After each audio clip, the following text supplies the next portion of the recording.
Okay, they say with boats that the best day of your life when you buy a boat is the day you buy it and the day you sell it. But we're not dealing with boats here, we're dealing with motorcycles. And I can tell you in the past that when I've sold a motorcycle, unless I was replacing that with another motorcycle, that was a sad day. That was a bad day. However, today's a great day.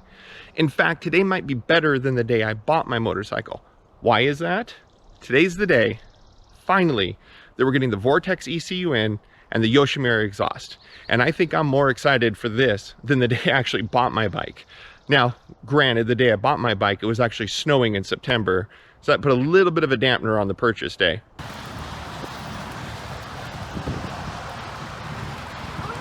So for those of you who aren't aware, there's a few reasons why this is such a desired mod.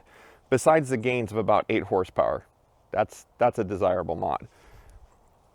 So the stock ECU, very restricted stock. When you let go of the gas, the primary concern is as long as you're rolling and it doesn't need to apply gas, it actually cuts fuel delivery. So by cutting fuel delivery for emissions, when you give it gas again, it turns the injector on and it kind of lurches the bike forward. That is the #1 reason that made me want to do this mod. Secondly, the exhaust on here is heavy, about 10 pounds heavier, I believe, than what we're going to be putting on. And as much as I don't like obnoxiously loud bikes, it's too quiet. It's incredibly quiet. And so I want to hear my machine a little bit more than this stock one. And so you don't want to do just the exhaust only. If you do just the exhaust only, you're taking an already lean machine and making it way too lean. I don't recommend it. If you have this bike and you want to have just kind of a louder bike stock, take the spark arrestor out. Behind these 3 bolts on the side, spark arrestor is held by 3 more bolts. Take that out, put the cap back on and ride it that way if you want to. But I can tell you, sitting here, it was at night, that header glows red. This bike is just incredibly lean from the factory, and that's fine. It's designed for what it's for, but we're gonna take care of that today. Okay, so that's enough talking. Let's go ahead and head to the garage, get this bike started, and be sure to subscribe to the channel. Okay, so let's get a feel for what we're doing today. The computer's pretty easy. It's pretty much a drop-in, and you've got a bracket and cover for it. And then it comes with these maps on it. Now you've got maps pre-programmed for the FMF or the Yoshimura. If you had the Pro Circuit, I'm sure it'd work fine too. So we'll go into a detail. If we don't get to today in a later video, we'll go into detail on the different settings of the maps. But essentially on the computer, you just click a screwdriver to change the maps, and you also have a low, medium, and high fuel adjustments. That's pretty much like your pilot, needle, and main jets. So this is adjustable even though the maps are pre-done. And I also know if you buy a kit, it's like $200 or $300, you can custom program this to any ignition mapping you want, but I'm not gonna do that. We're gonna be good here. So that's pretty plug and play. The exhaust, honestly, that's pretty easy too. So this is what you get out of the box. We've got the header pipe, mid pipe, and then the muffler. We've got some install parts and a hook for the springs. Now we are gonna put the spark arrestor in here. We'll start it the first time without it, because once I take it out, it's not coming out again. But for where we go up in the woods and just that little bit more sound deadening, I do wanna put the spark arrestor on. I don't know if we'll capture it on film, but right now she is straight through. Okay, so I think what we'll do for the first piece on here is we'll get the computer in, because that's super easy, and then we'll move over to the exhaust. We'll just go through it. It's pretty simple, pretty straightforward.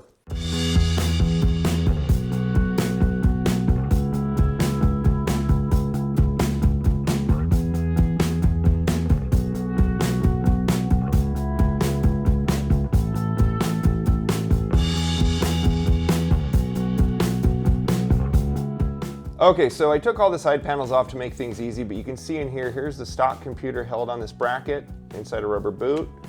Lickety split, unplug that, plug in the new one. It's pretty straightforward. Because we are going to a richer setup, I am gonna take off this airbox boot as well while we are in here. So now we'll just move forward with getting this out.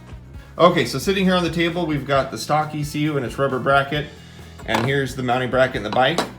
The Vortex will slip in its new bracket, and then we've got the metal mounting bracket here. And this is just a little bit different length, so you do want to use the new ones, don't use the stock. And then these cables here are, again, if you were to hook it up to a computer and reprogram it. I don't know if it's clipped yet. Okay, so the Vortex computer is installed. And if we get really close to it, you can see if you take this right side panel off when you're riding, you can bring a long screwdriver with you and you can change the maps. We're gonna start today with map 1, and then again here is the high, medium, and low jetting on here. Now over on this side, where you've got the stock hookup, they gave you a pull tie, but the cables here for hooking up to a laptop, they just tuck in there really well. They're not gonna move around, so I'm just gonna leave them loose in case I ever come in here. It's one less thing to have to clip and unclip pull tie, so I'm not worried about that. Okay, so now at this point, let's move on to the next part, which really isn't hard. It's gonna be fun. We're gonna get the stock exhaust system off. We'll get this side panel off. The thing I'm curious about is I've heard some people have to cut a little bit of their fender right here because it will touch the new head pipe. And then one other caution when you're installing a new head pipe, rub it down with alcohol before you start it the first time, because if you have fingerprints, you'll get it really greasy. Now another thing I've seen people do is they'll heat up a head pipe with a torch to turn it blue. I almost debated putting the pipe on first, letting it run stock, because that damn near do the same thing. This thing runs so lean, but I decided against it. We're just gonna put it on and warm it up, and I can always do that later if I want.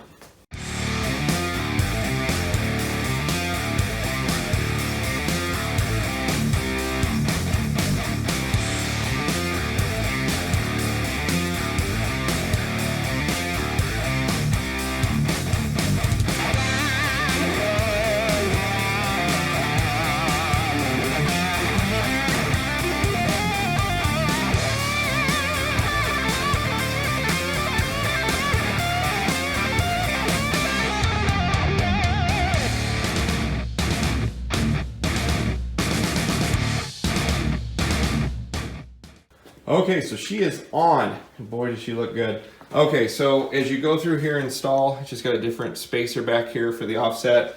Don't tighten anything really too tight till it's on.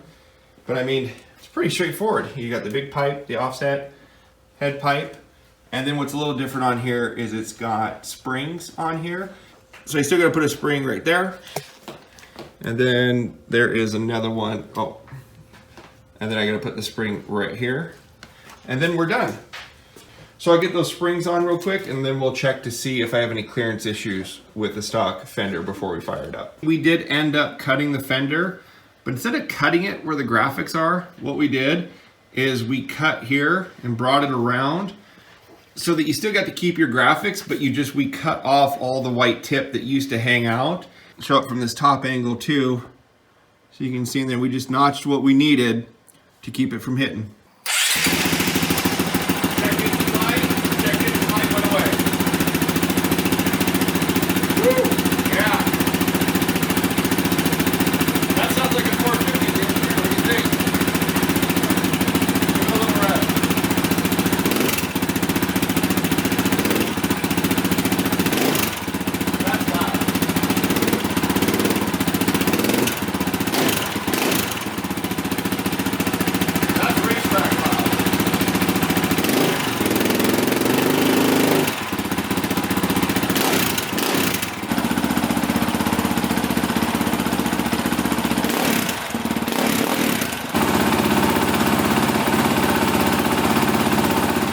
Okay, so we've got the bike here with the stock exhaust. We're about yay far away with the phone. So we've got audio recorder so you can hear it. And then we've got the, pay attention to the orange one, that should be live, and we've got the microphone facing the bike. So we'll go ahead and start with starting it so you can hear it at idle.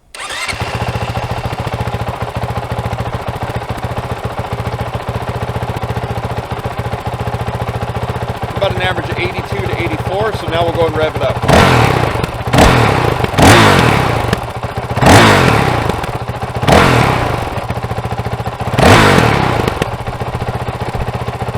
It looks like we never cracked the 100, so now we'll get the other pipe on and do a comparison.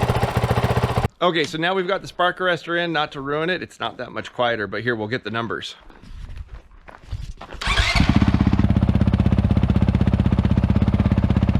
Okay.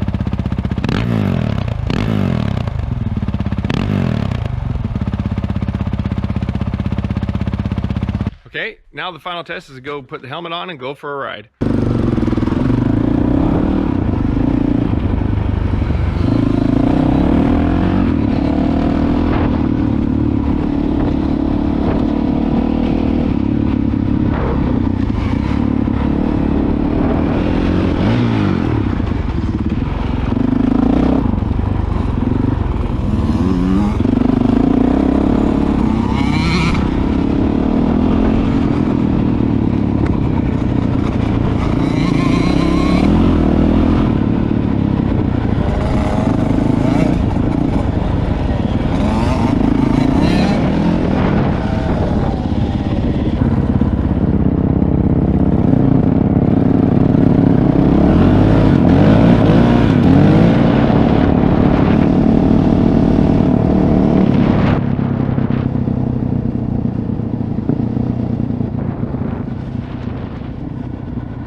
Okay, so one other thing I want to address is the stock throttle response.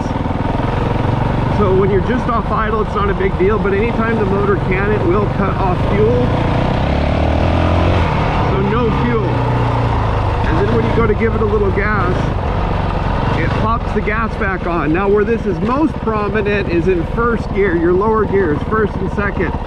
So if I rev it up, we're coming down, any kind of gas is harsh. Now if I just let the bike roll, so it has to be given fuel right now because we're idling, so if I give it gas right now, hey, we can accelerate smooth. But if I'm coming off of a deacceleration, let's get it up.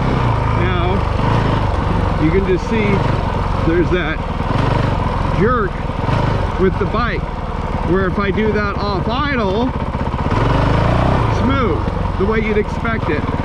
So that's what it's all about with the Vortex, and we're expecting to get rid of.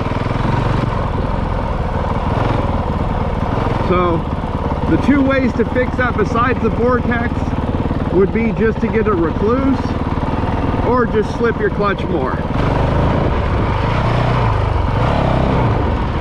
And it's still jerky, but I mean, the clutch can do a lot.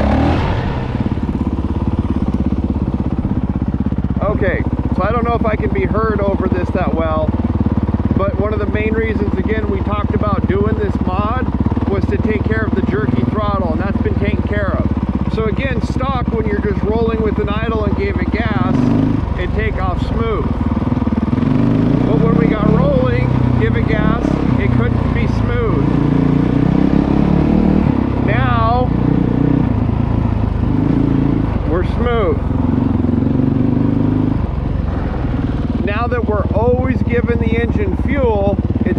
smoothed out that jerkiness.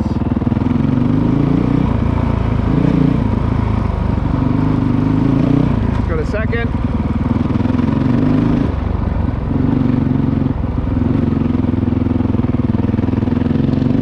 So we got an immediate improvement in the way that this bike felt compared to the stock computer. So if I just hold it normally, especially, I now have full control on this bike and what I want it to do. So much easier to ride now.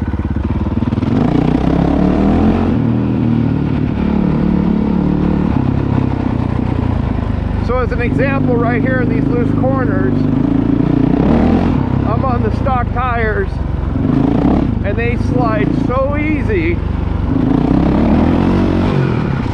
Now we have control of our throttle because there's so much power that if you don't have control, you're just going to eat shit.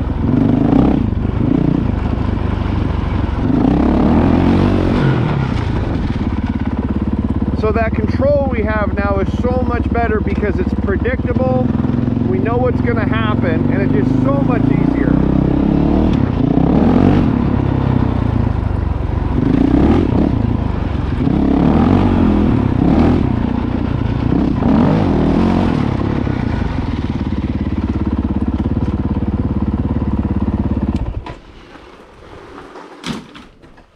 Hi.